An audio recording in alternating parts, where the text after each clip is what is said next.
Okay. All right, I'm admitting.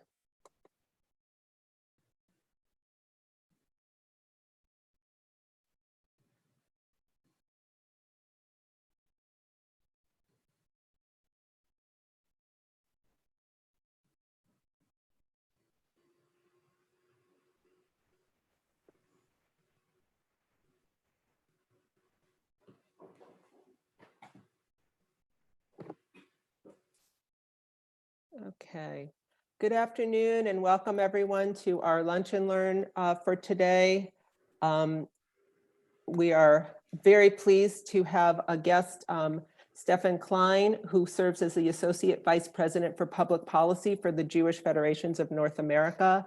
That group has done tremendous work. They're always doing amazing work for us on behalf of the Jewish communities, but specifically in this time of COVID and the specific emergency needs that resulted both for members of the Jewish community and for nonprofits, they have really been out front. And I can't tell you how many non-Jewish colleagues I have referred for information from JFNA because they have been really so on top of everything that has been happening on a national level. So we are honored that Mr. Kline is joining us, and I will allow him to introduce himself further. Thank you. Thanks, Deborah. So I'm Stephan Kline. I'm the Associate Vice President for Public Policy at the Jewish Federations of North America. I've been a longtime lobbyist for the National Federation System for the last couple of decades and work on a variety of public policy and government affairs and national agency issues. So that's who I am. And I want to thank you for this opportunity to speak with you about what's going on in DC with COVID and beyond. I see my colleagues Eric and Adam are on this phone, who I've had great relationships with for many years, and look forward to hearing their comments as well.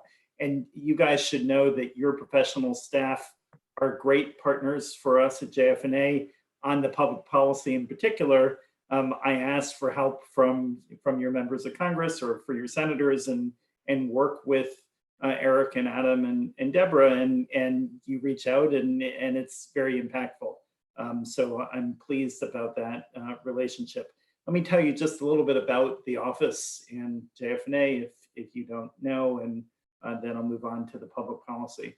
So the Jewish Federations of North America is the kind of the national umbrella for the local Jewish federations. We have 146 members throughout the United States and Canada, Middle Tennessee being one of them, Nashville and Chattanooga, the other ones in Tennessee, but throughout the country. The public policy team in Washington primarily works on domestic issues. We have relatively little to do with our colleagues in the Canadian federations. And we do a couple of things. One is trying to promote public policy that the federations care about, and to show the relationships between all the local federations and the national government. We work with the executive departments in many of the cabinet agencies, and we work with some of the embassies in Washington as well. In terms of public policy, and this is pre-COVID, and we'll get to COVID in a second, we work, as I said, primarily on domestic policy, on security issues, on aging issues, on education and healthcare, on serving the vulnerable in a variety of ways.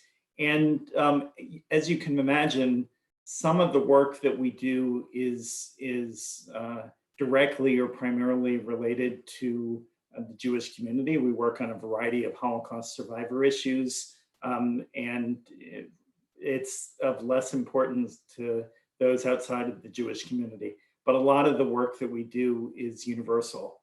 So when I'm working on aging issues like the Older Americans Act, yeah, that's important for the vulnerable Jews in our community. But you should know that our Jewish family service agencies, like the one in your community, serve many non-Jews as well. So we're working on to help non-Jewish vulnerable people as well. And our coalition partners are, in that case, all of the national aging issues, and we're a strong part of that coalition. So we work on Jewish issues, on non-Jewish issues. We take the lead on some of them. We work in coalition on others, and we have a robust set of public policy priorities that we're working on your behalf. We are actually just starting a process to figure out what our priorities are going to be for 2021, when there'll be a new Congress, and either there'll be a second Trump administration or a first Biden administration. And we're starting to figure out how we would need to change our priorities depending on who wins. So let's transition to COVID-19. As you'll recall, this hit this country starting in early February, and by early March, everybody knew that this was going to be a big deal, and that the government, and particularly Congress, was going to need to respond in a significant way. Took a while for that realization to fully float through Congress, but you should know that in March, lots happened on Capitol Hill. There were 3 increasingly large bills that passed in record time and passed virtually unanimously. And that's not something that typically has been happening in Congress for the last number of years. Yeah, on March 6th, something called the Coronavirus Preparedness and Response Supplemental Act was introduced in early March. And by March 6th, it passed. What that did was it started to fund some of the arms of the federal government that were dealing with coronavirus issues, like CDC and NIH and some of the other National Institutes for Health and some of the other entities had spent the money that they had budgeted for these kind of things, needed new resources, and Congress passed a bill, and it was multi-billion, but not that many billion. That was March 6th. By March 18th, there was much more concern on Capitol Hill, much more concern in the news. The number of cases were starting to go up. There were a few deaths by that point, and governors, particularly in New York, were starting to sound the alarm, and Congress actually responded. So less than 2 weeks after that first bill passed, Congress passed a bill that was approximately $500 billion, and that was up from $10 billion. And that was providing a great deal of social service response. So I mentioned the Older Americans Act as something that we work on normally. Well, that bill got an extra, I think it was $500 million to provide home and community-based support for seniors in the light of COVID. A program that we work on all the time is Medicaid, which provides healthcare for low-income individuals and many seniors. We knew what was going to happen, that this was going to require a health response, and Congress responded in that second bill by increasing the Medicaid rate through something called FMAP, which stands for the Federal Medical Assistance Percentage. It's a way of providing states with extra resources in a crisis for the Medicaid program. So again, from March 6th to March 18th, Congress responded with this much bigger bill.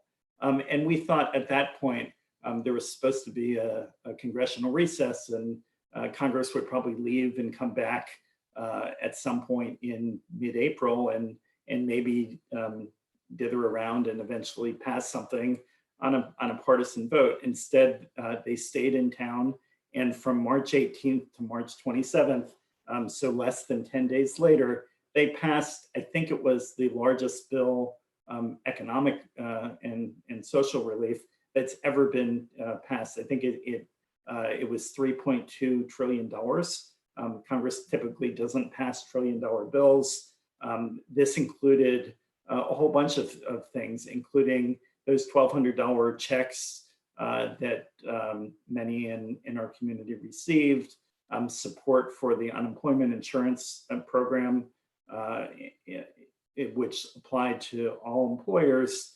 Nonprofit employers had a 50% federal backstop, which meant that 50% of the costs for organizations, perhaps like this federation that self-insured, would get resources through the states, but ultimately from the federal government.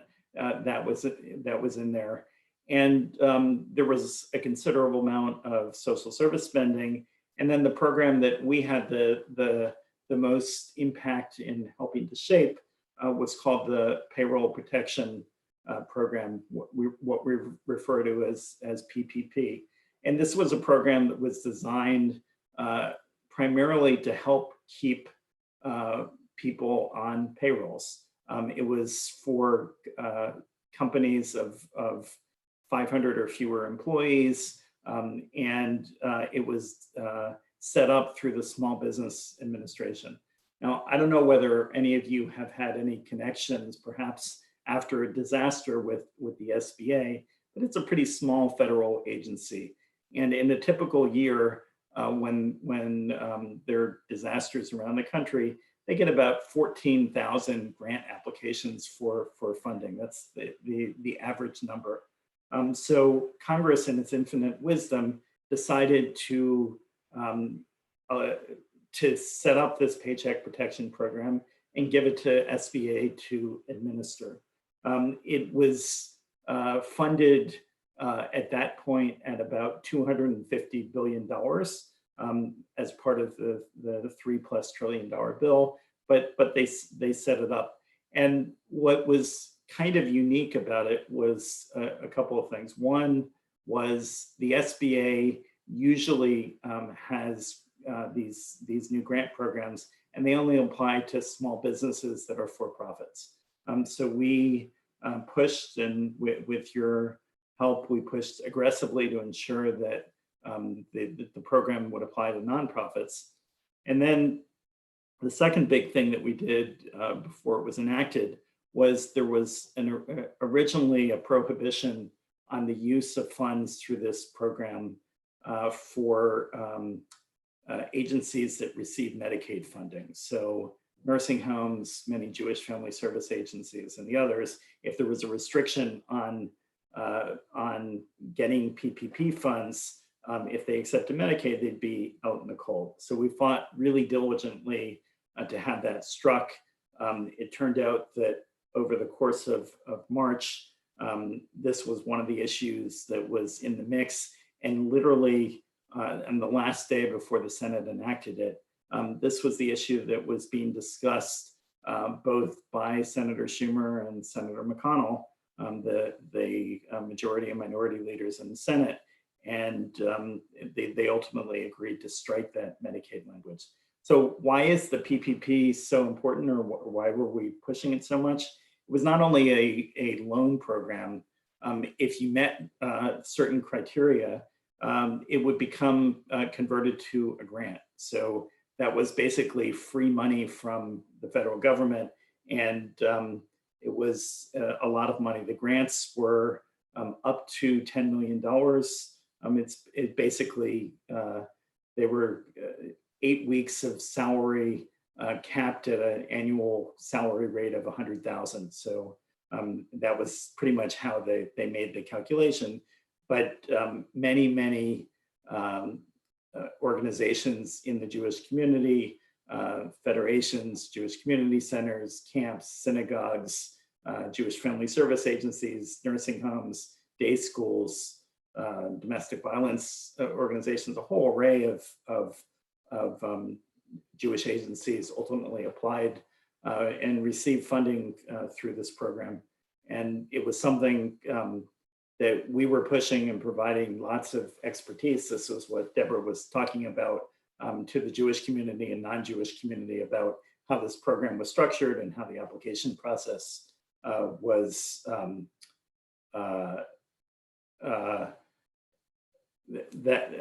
so that was something that we were really focused on.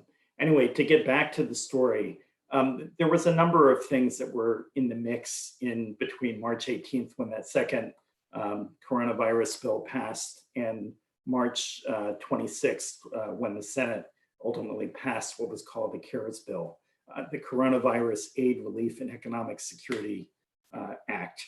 The bill passed the Senate unanimously. So Bernie Sanders and Ted Cruz voted for a $3.2 trillion bill. Again, quite remarkable. The House came back in session and ultimately approved it the next day. And March 27th, President Trump signed it. So those were the three primary COVID relief bills that passed. There were ultimately in April, there was another $500 billion bill that was primarily focused on providing additional resources for that Paycheck Protection Program. And there were some other smaller bills that actually helped improve the Paycheck Protection Bill that passed basically unanimously in April and early May and June. But that was the range of what the response that Congress did. So I don't know exactly how Tennessee is faring right now, but many states, as you know, weren't doing well. There were hemorrhaging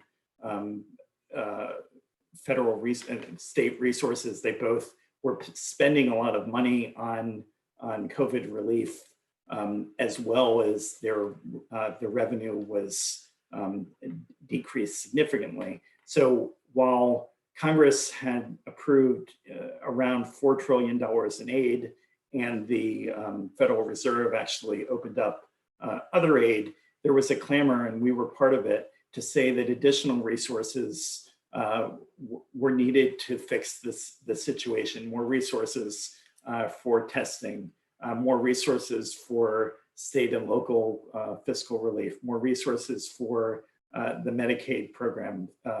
As the summer turned to fall, significantly more resources to help with schools. So there was a clamor by many to say, thank you for the work that you've done in March and in April to provide these federal resources, but we need more to happen. And as I said, while it was very significantly bipartisan action in those bills that passed, it wasn't entirely easy to get them over the finish line, and there were lots of negotiations, and certainly those negotiations could have broken down before those bills passed in the bipartisan manner that they did. But I guess what I'd like to contrast is what happened during that period where there was this bipartisan enactment, and what's happened since, beginning in May, when really the Democrats in both chambers have said significantly more help is needed, and ultimately the House in mid-May passed what was called the HEROES Act, the Health and Economic Recovery Omnibus Emergency Stimulus Solutions Act. Congress tries to come up with an acronym that relates to the legislation that they're working that sounds good. So that was, the House passed a HEROES Act, and then nothing happened. The Senate didn't respond. That HEROES Act would have been another $3 trillion, and it would have provided more funding for Medicaid, more funding for state fiscal relief, more checks for individuals, extra help for unemployment insurance, including continuing the $600 checks that ran out at the end of July, and social service spending, and many other things as well. That was in mid-May. So the House said, here's our approach to what we think comes next. And then another 10 or 12 weeks have passed. And there's been some negotiations between the Democrats and the Republicans, but very little common ground. The Republican approach at first was saying, well, we got to see how that first $4 trillion is spent. We have to see whether it has an impact. We're going to watch the unemployment numbers, and you know what happened. May the number was huge at 18%, I think, and then June it fell, and July it fell further to about 10%. But it was clear that so Republicans took solace from that and said, you know, we didn't really need it as much. But the new claims for unemployment relief, which were averaging about a million new claims a week, suggested that that the economy is if it hasn't cratered, is not doing very well. So there was mixed economic news, and yet the Republicans said, okay, well, we're not going to really start negotiations until late July. That was what the formal word that came down from the Senate Republicans was. That we know what the House have done. We're going to just sit tight and see what happens. So there were only very preliminary negotiations in the second half of July. On July 27th, the Republican leadership introduced about $1 trillion package that was called the Healthcare Economic Assistance Liability in Schools Act, acronyms HEALS, about $1 trillion. And what it did was it would have included extra $1,200 checks for individuals, some new unemployment relief, although how it worked was a little bit weird and would have involved the feds putting in some extra unemployment money and the states putting in something else. It would have been about $300 extra a week. There was funding for vaccine relief, and then about $100 billion of funding for schools, most of which was specifically tied to schools agreeing to reopen in person. So that was introduced in the end of July. There were negotiations. It was not negotiations between the Republicans and Democrats on the Hill. Instead, it was negotiations between Speaker Pelosi and Leader Schumer on one hand, and the two designated leaders from the White House, who were Secretary of Treasury Steve Mnuchin and Mark Meadows, who is the new Chief of Staff for President Trump. And you should know he was the creator of the Freedom Caucus. So that's where his bona fides came from. Negotiations have not gone well. There were a number of rounds of meetings, and they were not narrowing their approach. Speaker Pelosi did at one point say about 2 weeks ago, well, our proposal was for $3 trillion, your proposal was for $1 trillion. What about meeting in the middle, and we'll come up with a $2 trillion proposal. That was rejected by the White House. And then nothing really happened.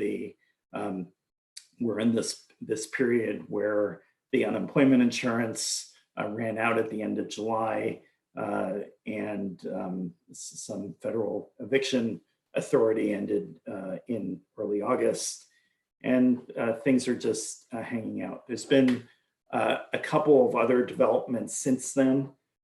Earlier this week, the Senate is on recess for their summer holiday, as is the House. But Mitch McConnell floated, he didn't actually formally introduce, but he floated a proposal that would have been about $500 billion.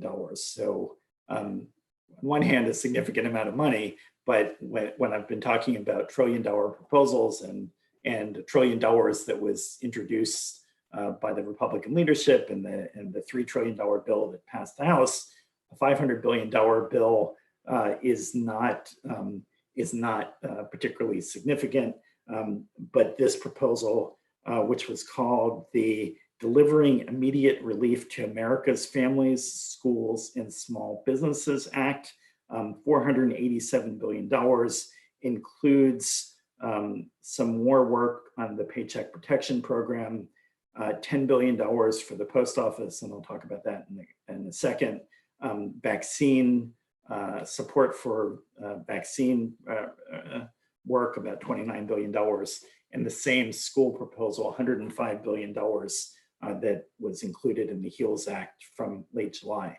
And then the biggest part of this proposal, and I'd forgotten to mention it, the Republicans have said that their number one priority for what comes out in another big bill is liability protection, so that businesses, and in this case, small businesses, nonprofits would be included in it, but that businesses would not face liability from claims relating to COVID relief. And literally half of this newest proposal relates to liability reform. So that last bill, the $487 billion, I don't think it has an acronym, or I couldn't find one. The bill as of yet has not been introduced, but this is a concept that they would like to float. And it shows that the direction and the negotiations are getting further apart rather than closer. Generally, when you work on things on the Hill, particularly things that come with money, you start low and the other one starts high, and you meet somewhere in the middle. May not be halfway, but it's somewhere in the middle. So when the Republican leader in the Senate floats something that is half of where they started at, you can tell that things are not going quickly. I guess there are two other things that I wanted to talk about relating to this. One is the end game, and then two is the post office, which actually relates to the elections, but also relates to the COVID relief. So you've heard in the news all the stories about what's happening with the post office and the reason why, and it needs money, or it's just a way to undermine the elections. And we can talk about that in Q&A if we want. But it's also, as I just mentioned, it's part of these COVID relief packages. Some of it actually specifically relates to Corona, and some of it relates to the time that we live. You can imagine that there's a lot more need for mail delivery when everybody is at home. And in fact, it turned out that for a variety of reasons, veterans who depend on the mail, and for many things, but the number of prescription drug claims by veterans that get delivered through the mail apparently has gone up by 20% in the last 5 months, as an example. So it relates to COVID relief. The House passed HEROES Act, had $25 billion of extra funding for the post office. That $25 billion is, and I'm not an expert on post office issues, usually don't work on them, but $25 billion was the amount that the Board of Postal People, the people that oversee the post office, in theory oversee the Post Office General, they said to survive and thrive, we need $25 billion. There's a lot of reasons why the post office is failing economically right now, but and we can talk about that in Q&A if you care. Anyway, the House put $25 billion in their proposal. The Senate proposal, this skinny bill, the newest one, says that they would basically provide $10 billion. So the Republicans believe that more money is needed. So that's in the COVID package. You should know, I mentioned that both the House and the Senate are on recess. Actually, tomorrow, the House is coming back specifically to I thought I had written it down, but to work on a post office relief bill to provide the 25 billion, again, the number that they say that the Board of Post Office people have said is needed, as well as some other issues, basically trying to say, don't dismantle the post office before the elections and put back the what you have already dismantled. And that bill is going to be voted on tomorrow. It's unusual for a variety of reasons for the House to have a Saturday session. I think at this point, there is nobody who is an Orthodox Jew who's in the House. We can talk about what Joe Lieberman used to do for weekend sessions, but it's quite unusual to have a Saturday session. They're going to pass that bill. I think it actually should get some Republican support. I would be surprised if it was just 1 or 2 Republicans, but who knows? And I don't know what's going to happen with this. The post office has become a very partisan issue over the last 6 months, and we'll see what happens with that. So that's the kind of the post office component. But the bigger issue is, okay, what happens with COVID relief? Well, tomorrow there was an attempt by some members of the House to pass another COVID relief bill while they were here, to repass the HEROES bill, what they had done in May, or to maybe to change it up a little bit. That's not going to happen. The Speaker Pelosi has made it quite clear that she doesn't want to pass a bill that would actually weaken her bargaining authority, so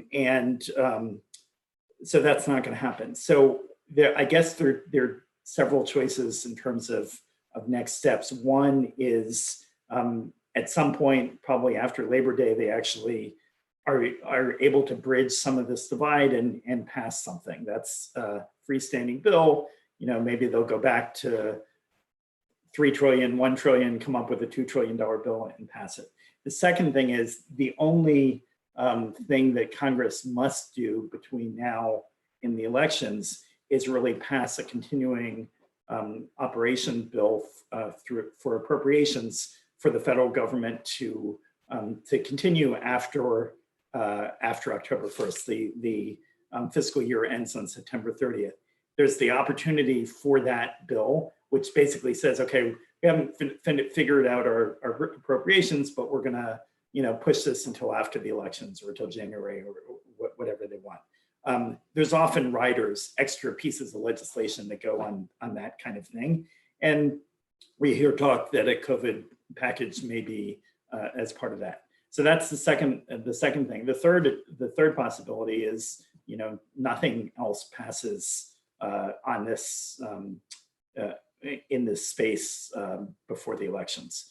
And it's unclear which of those possibilities is the most likely. They're all reasonable. So that's kind of what's been happening in Washington. We've been pushing on a number of different issues: extra support for Medicaid, support for a second round of funding for the Paycheck Protection Program, money for the Supplemental Nutrition Assistance Program or SNAP benefits, food benefits, a number of other extra funding for unemployment insurance for nonprofits. So a number of the issues that have been discussed in some of these prior bills, we're working on them and we're working them on with you. So Deborah, I think I will leave it there and see if there are any questions that people have. So I actually am going to share. I'm going to ask one question, then we have a question in the chat, and then after that, I think we're a small enough group. I'll invite people to unmute and ask for themselves. But I think sometimes there's a perception that, in general, the Jewish community in this country are very, very financially secure and very economically able to take care of themselves. I know that a lot of your work is really related to the general Jewish community and also specifically to vulnerable Jewish community. Could you just say a word about that perception and the reality?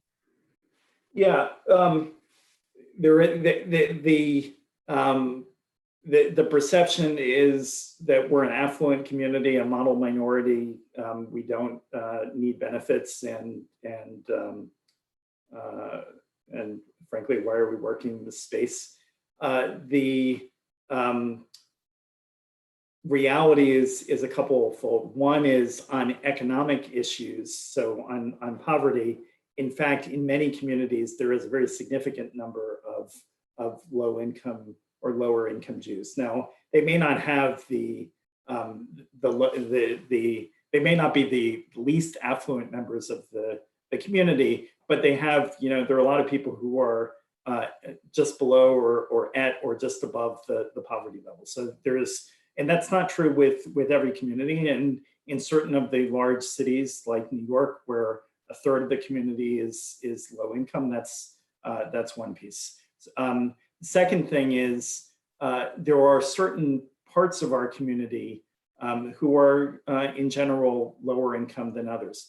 The Russian Jewish population is an example of that. And obviously not all Russian Jews, but a significant number, and particularly older ones who came here after their peak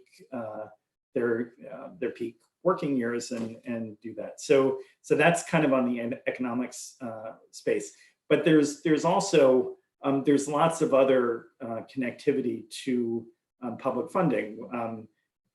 For instance, we work on security issues where, yes, the Jewish community, frankly, could probably afford the security, the $1 billion or whatever that is needed.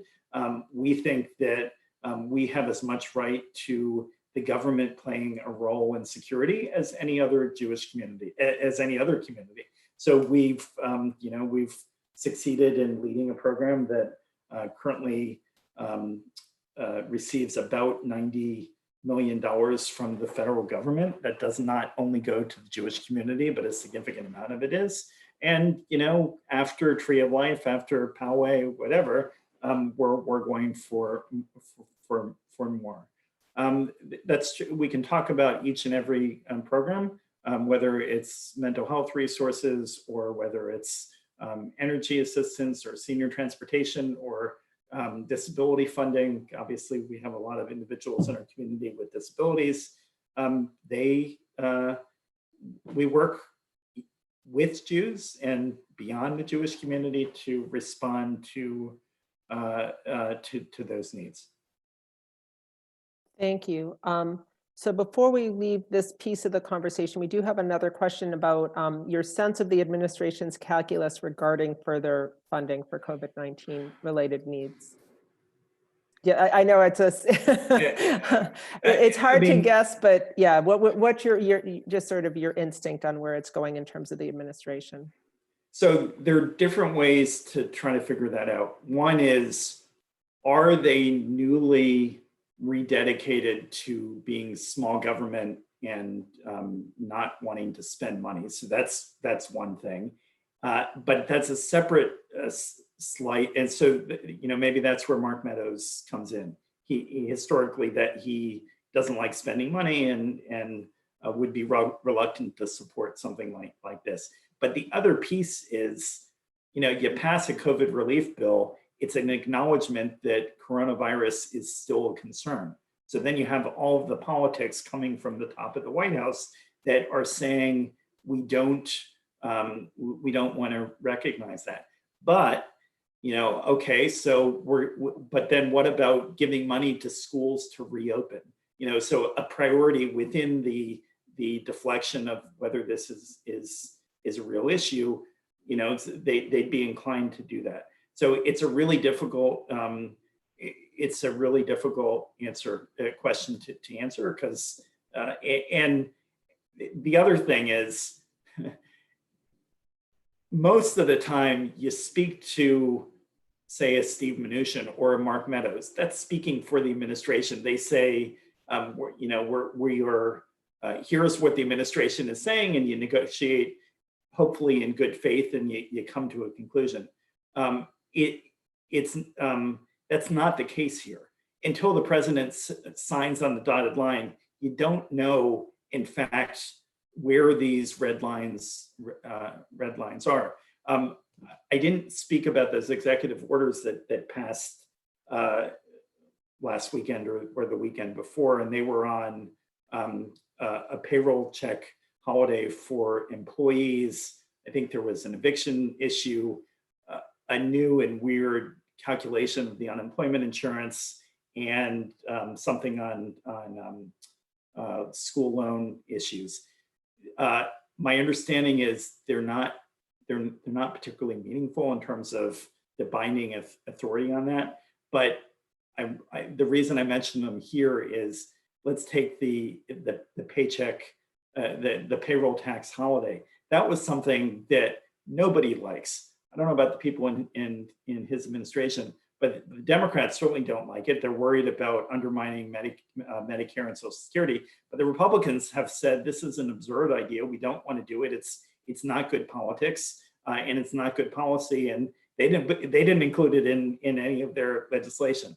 So it goes, Trump is really unique in a variety of ways. But at the end of the day, it's when the administration is speaking, it's when he has signed off on it. And he's a loose cannon on some of this. So that relates to it as well. Thank you. That was a good attempt at that one. Another question. So our group, so we are the community relation. This call was coordinated through our community relations committee, which is part of the JCPA umbrella, the Jewish Council for Public Affairs. And the question is, on domestic issues, how does JFNA work with JCPA? So quite collaboratively in a variety of ways. But on this set of issues, I mean, they help us, and we try to help them. So if I send out an action alert, they're gonna amplify it. But in terms of the nexus, they spend relatively little energy on social service budgeting type issues. And I see that the RAC was the Religious Action Center for Reform Judaism is part of that. So for instance, there might be, an initiative that relates specifically to food stamps that they might want to take lead on, or they work on immigration issues and COVID relief here relates to immigration. That's a piece of it. So they would focus more on those more discrete issues and help us amplify on the broader message. This is, there was also, that I mentioned the paycheck protection.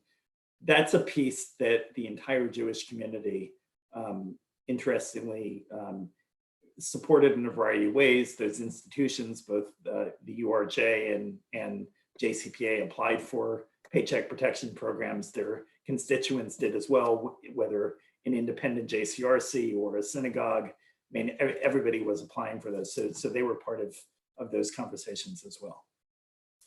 Thank you. And in my experience, there is a very close collaboration between JFNA and JCPA. I think I haven't really seen anywhere it's been a huge divergence, but I think you're right. It's more sort of a change of priorities, where the priorities lie in the two organizations, but they work very closely.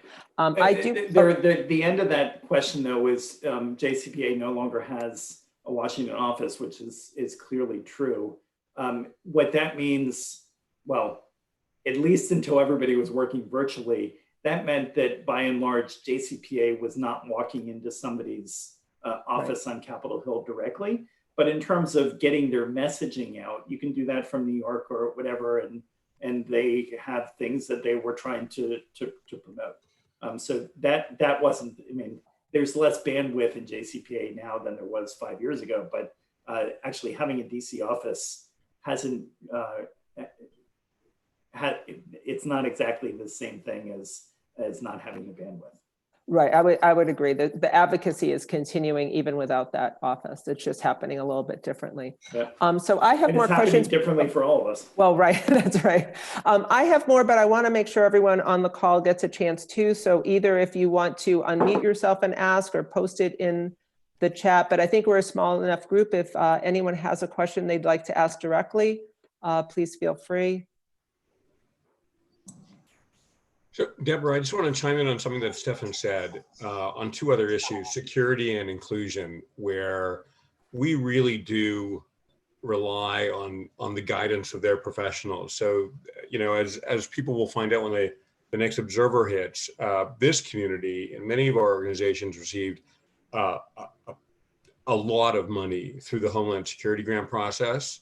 And that's really in part, it's the lobbying that got the money designated in the first place, but also because Stephan's colleague, Rob Goldberg, does a tremendous amount of work on sending out guidance and telling us actually literally how to write the grants line by line. And some of the work we're doing on inclusion now is really supported by his colleague, Aaron Kaufman, for Jewish Disability Awareness Month. And for example, I just sent an email to Aaron this morning asking for some assistance because he has all those contacts. So we really wouldn't be doing, there's a lot of things we want to do locally that we wouldn't really be able to do as well without the action office. So, and we put that all to Stephan's great leadership. Thank you. Yes, we do work very closely. Any other? It's obvious. If I could just ask, and I know this is a little off topic, but looking ahead to next week and looking at the agenda that the Republicans have for speakers, it seems pretty light. And McConnell said that he was not going to be attending. Any significance on what kind of an agenda next week that you're anticipating? So a couple of things. I did hear that about the majority leader, but it's a virtual thing to some extent. And we heard yesterday that he was sending a film. So that was going to be, he's going to have a message that's broadcast. I'm not sure. I think that it will look very different than what happened this week. I think that they'll fill the 2 hours. I think that they, in fact, were probably waiting to spring on us based on what happened this week. So I think that the tone will be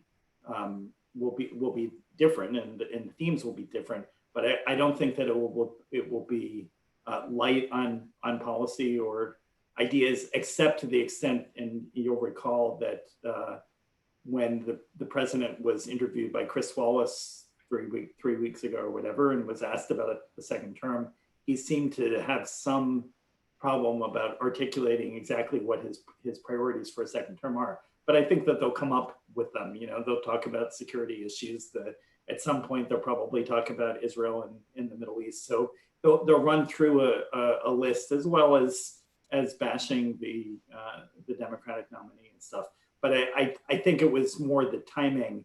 It took them a while to figure out that they were going to also do a virtual conference, and the Democrats made the decision earlier and also went first. But I think by this weekend, by Sunday, we'll see a lineup, and it'll be a group of Republican folks. I suspect that I would be surprised if many of the most at risk senators will have a significant role in the conference.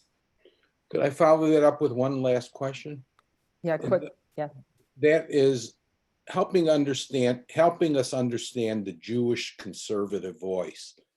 I certainly understand people having a different opinion on a whole range of issues that would lead them to become a Republican or a conservative. But just on the Israel question alone, what's your feeling about those that support a Trump administration just because of Israel, as opposed, and are willing to give up so much else to continue that support? I don't know that I would want to answer that, but I would say that it's not unique to the Republican Party that people are single issue voters, and it's always been the fact that some people are voting on one issue. So, but I don't know how to answer that. Okay. Anyone else have a question either for the chat or to share through an unmute? I think actually Michal has unmuted everyone. Oh, no, if you need to unmute yourself, if you have a question. Hey, Stephan, it's Eric. Eric. Quick question. I'm just curious. Have you seen any polling to suggest whether the Senate is going to stay Republican or not? I've seen the same polling in you that you have, and would say that the polling, if it were today, would say that the Senate would change. We're not at the election yet, but you know, the Democrats need to pick up 3 seats. They're expected to lose a seat neighboring to you. I thought it was actually interesting that Doug Jones, I think I saw him speak twice at this conference. That was interesting to me. But there are a number of seats that are high on the edge of potentially changing. Mark Kelly beating Martha McSally in Arizona. Cory Gardner is I think the most at-risk seat, and Susan Collins. And then there's a whole array of other possibilities. So they need to actually, if Doug Jones loses, they would need to pick up 4 seats. But there are seats in North Carolina, in Iowa, interestingly in Montana, with the governor running against the incumbent Republican senator. And then there's also another tier of seats in Georgia with 2 seats, in Texas, even in South Carolina. So I think the conventional wisdom is, if the election were held today, we would have President Biden and we would have a Democratic Senate, but the election is not held today. And one of the things I wanted to mention, Eric has been great about reaching out to your delegation and in particular to your senators. And it's even when there's not necessarily a commonality of views. You have 2 senators with completely different political, perhaps ideological viewpoints.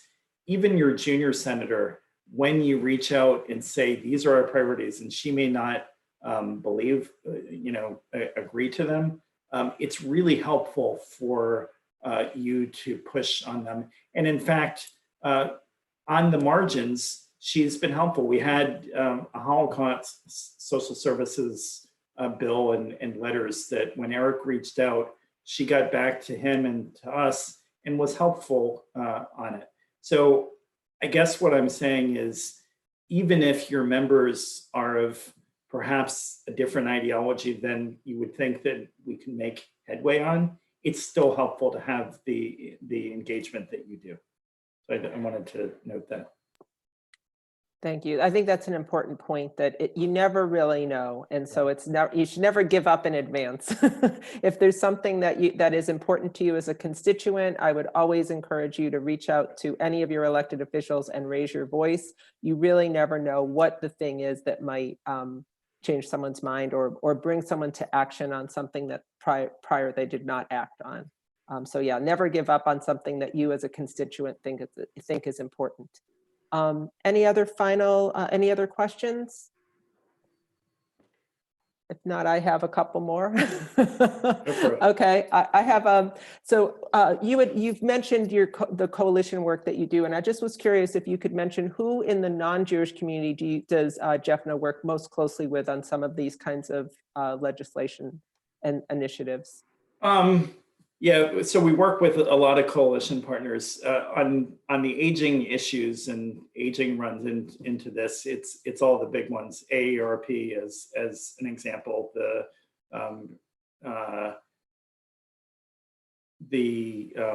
National Coalition on Aging, the Black and Hispanic groups on aging, on that kind of thing.